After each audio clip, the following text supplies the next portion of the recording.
Some stories begin in victory. This one begins in struggle, not with a headline, but with a heartbeat, not with applause, but with silence.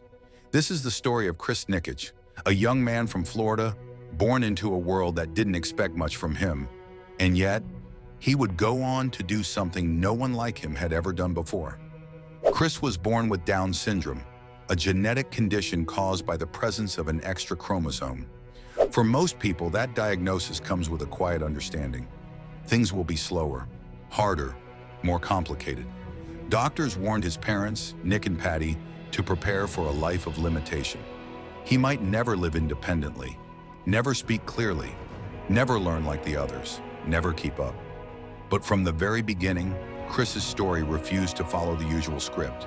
He didn't walk until he was 4, didn't eat solid food until he was 5. He spent countless hours in physical therapy, occupational therapy, speech therapy, just to do the basics. To most of the world, these milestones would have seemed small, but to Chris, every one of them was a victory. And so his parents gave him a mindset that would shape his life. 1% better every day, not perfection, not leaps, just one small improvement, every single day. That philosophy became Chris's secret weapon. As he grew older, he found joy in movement. He started running, biking, swimming. He joined Special Olympics. He trained, he competed, he fell, he got back up. He wasn't the fastest, but he never stopped. There was always something else inside him, a fire, a question. What if I could go further? And one day, Chris gave that fire a name. He looked at his dad and said, I want to do an Ironman. Now let's pause here. Let's talk about what that really means. An Ironman triathlon is one of the hardest single-day endurance races in the world. It starts with a 2.4-mile swim, then a 112-mile bike ride, and finally a full 26.2-mile marathon. Back-to-back, no breaks, all in under 17 hours. Most elite athletes spend years training to attempt one. Most never finish. So when Chris said he wanted to do it, people smiled politely. They nodded. They assumed it was just a dream, just a phase. But Chris wasn't joking. He began training immediately with the help of his coach and guide, Dan, a veteran Ironman and father of 5, who had completed 16 races himself.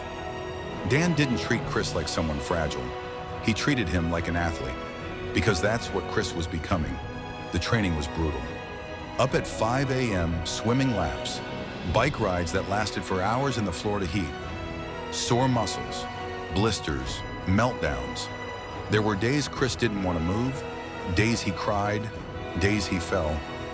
One day during a long ride, he lost control of his bike, crashed and hit the pavement hard. He gashed his leg, needed stitches. It shook him, it hurt, but it didn't stop him. Because Chris had learned something more powerful than strength. He had learned resilience. Every day he kept coming back, 1% better, 1% stronger. Then finally it was time.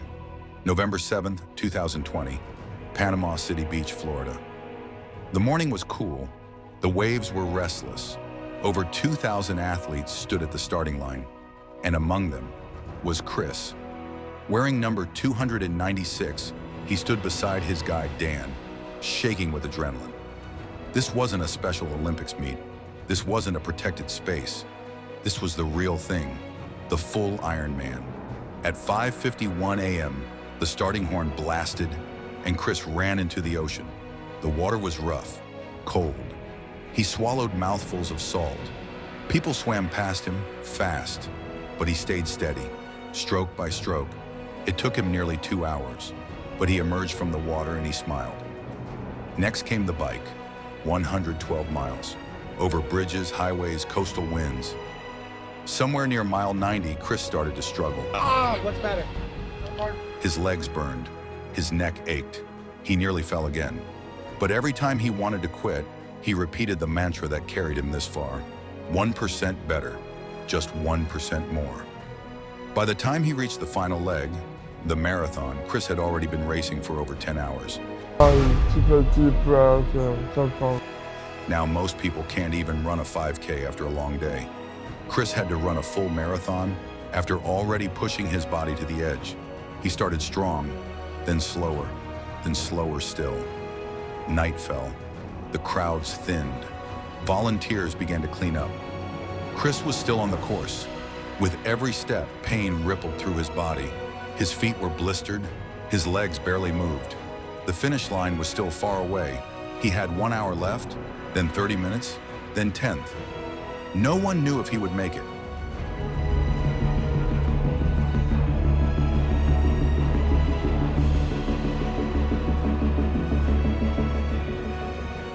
And then, out of the dark, he appeared. Chris, shuffling forward, eyes locked, legs trembling. He turned the final corner. The lights of the finish line came into view. People screamed, cheered, cried, and at 16 hours, 46 minutes, and 9 seconds, with just 14 minutes to spare, Chris Nikic crossed the finish line. He became the first person with Down syndrome to complete a full Ironman triathlon.